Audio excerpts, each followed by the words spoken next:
fresh day, new results. That's what I'm talking about. What's going on, family? How's everybody this morning? As usual, on my way to work, starting off the day. Ooh, it's a little messy in here.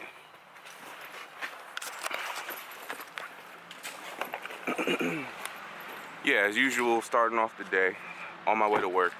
Got some things to talk to you guys about, so...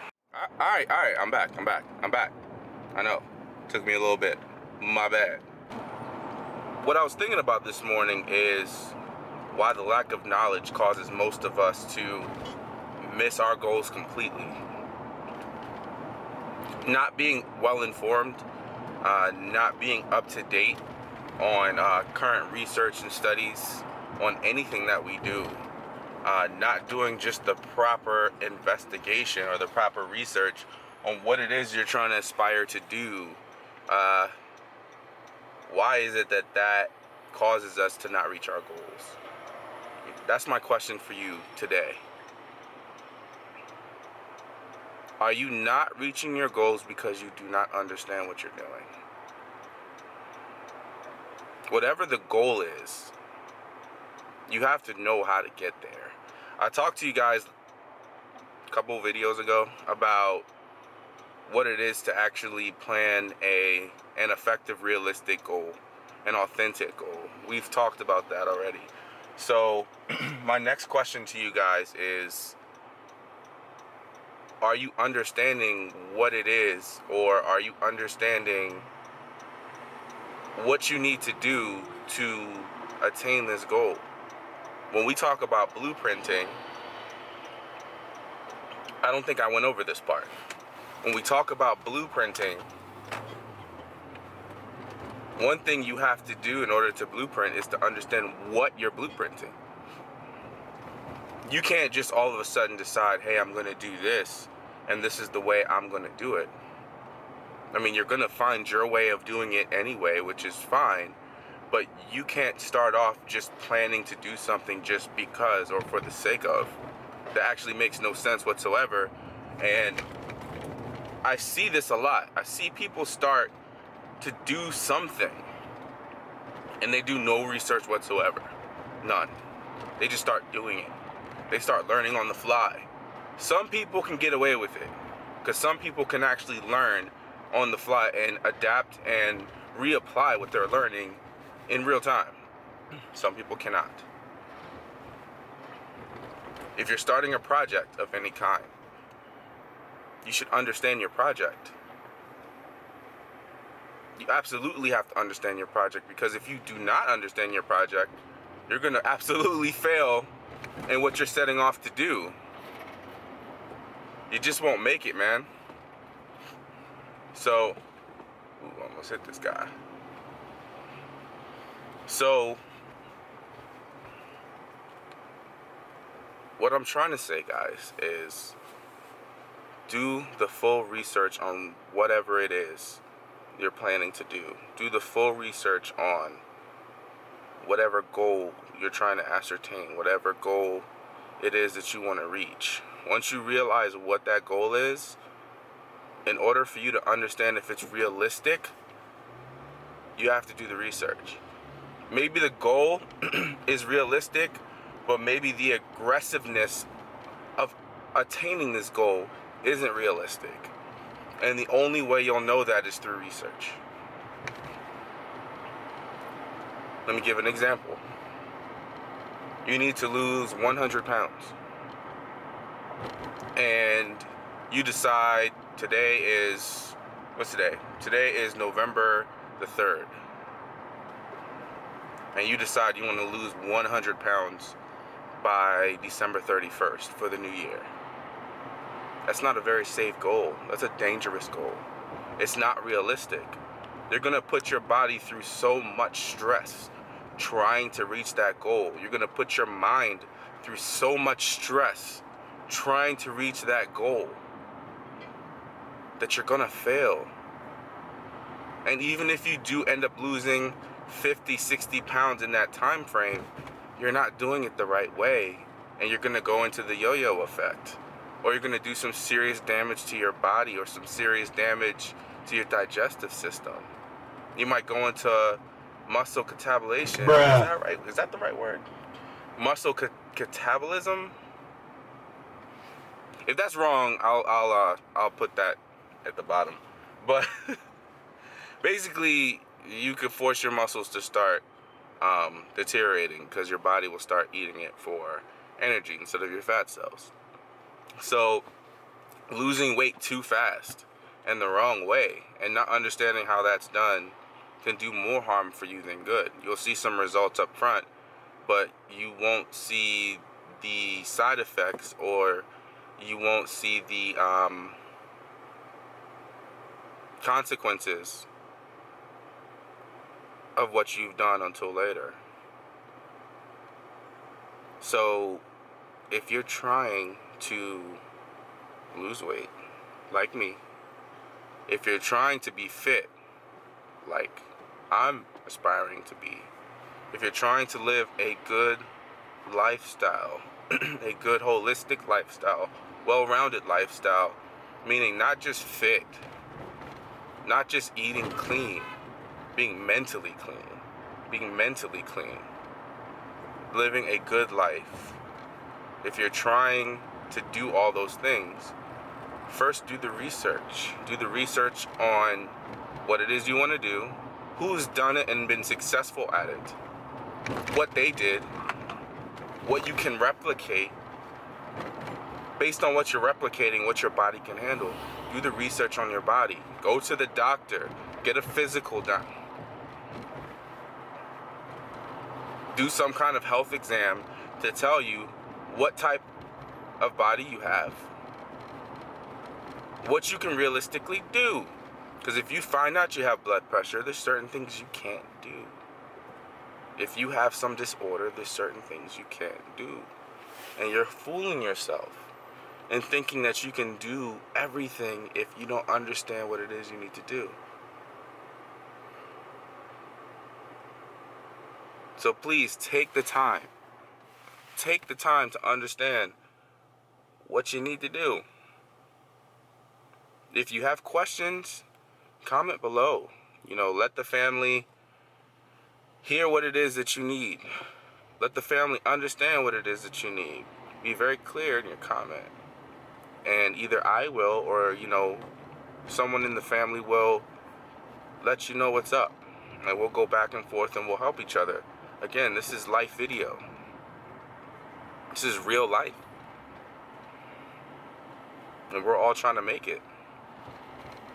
And we all have to help each other make it one step at a time.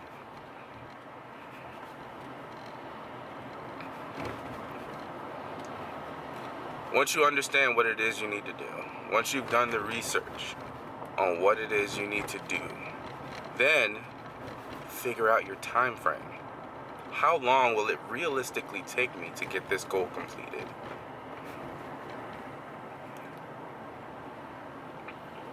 Once you find that out,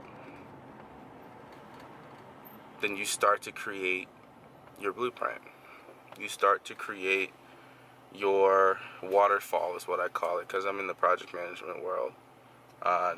You need to create like your critical path, the things that have to be done in order for you to attain the goal or the end of the project or the end of whatever it is you're trying to reach to.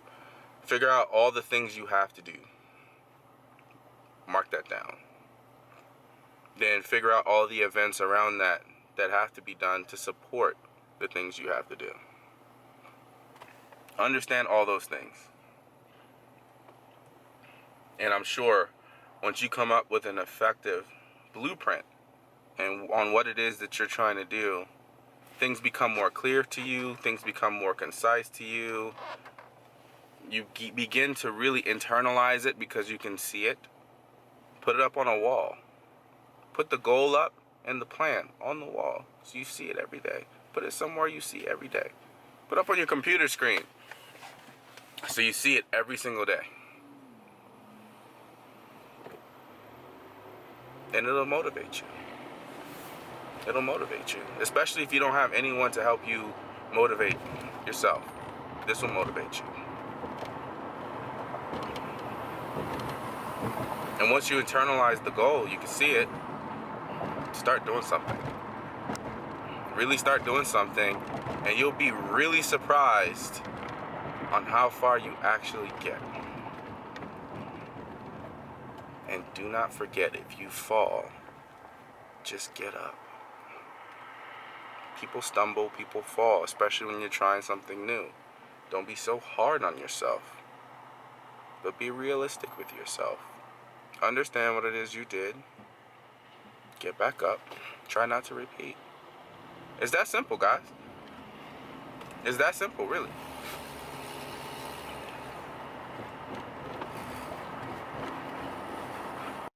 Alright, so next thing I want to talk about is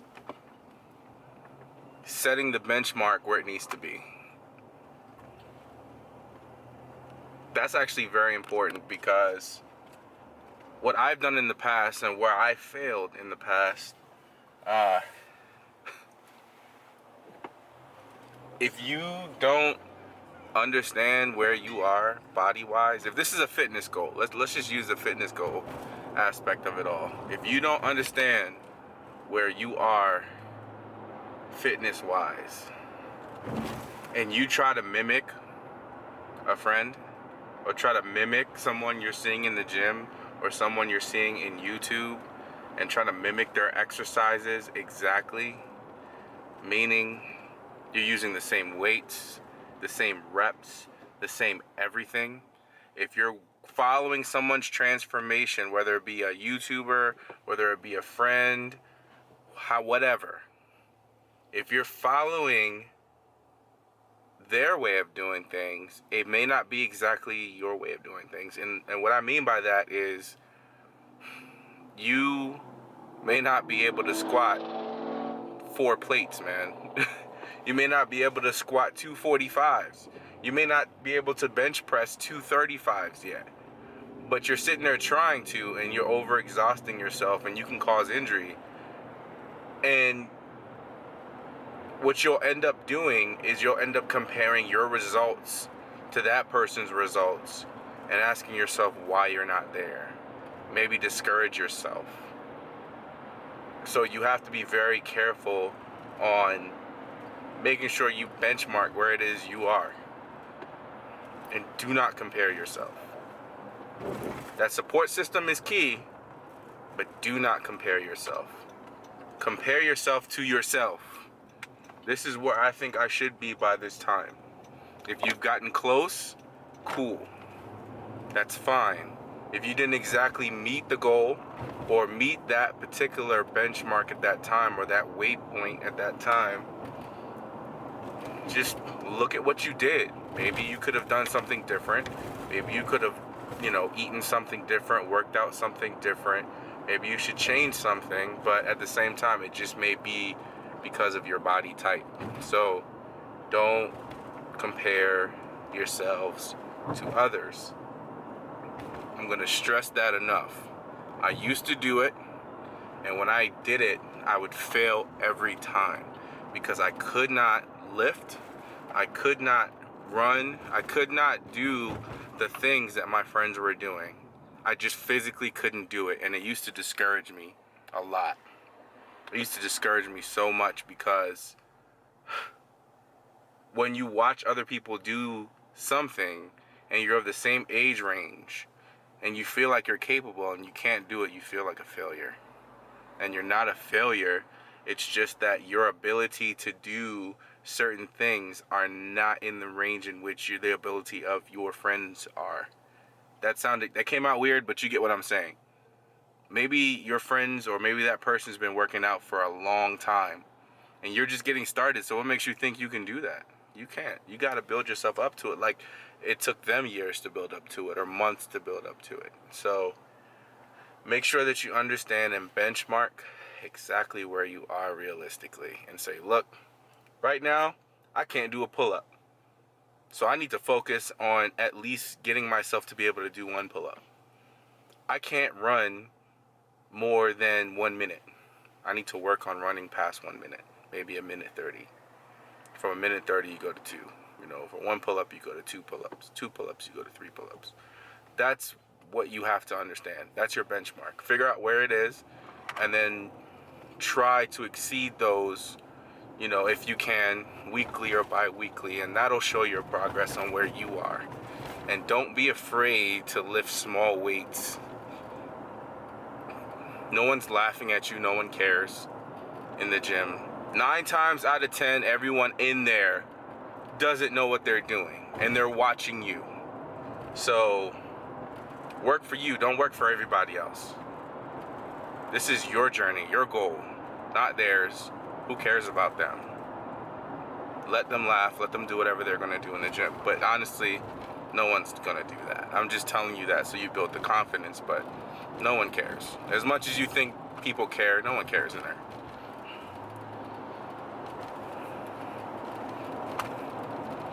Well, good. So I'm about to pull into the gym right now and get my workout. So make sure at some point today you get your workout in. Make sure you're watching your meals, and make sure that you're doing things to the best of your ability. And if you have another goal set, make sure that you're setting that goal properly, and make sure that you're managing that goal to the best of your ability. Love you, family. Catch you later.